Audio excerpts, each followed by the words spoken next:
Hey, I wanted to update you on the playhouse. So we finally got the door on. Everything looks perfect except for one thing. I had bought a purple.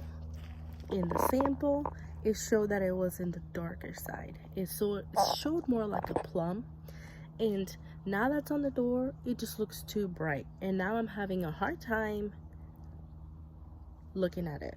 So I'm gonna show you, and then you guys can let me know what you think. But I feel like it's not gonna go well with the black and the white. It's too bright, so I'm thinking I might go with a lavender or a pink. But you guys let me know. Here it is. Look, see that?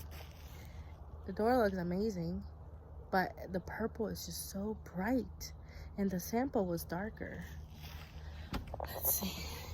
The doorknob actually works. It's like a full-on door. It took a while, but we did it. I had my husband help me. He did a really good job.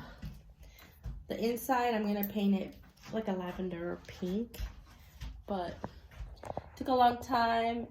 It's custom made, but it looks beautiful and I'm excited. The only thing I'm not liking is that purple. That purple is kind of killing me. When I'm looking at it from inside, I don't like it. So I'm gonna change it to another color, lavender or pink. You guys let me know which color should I do. Peace.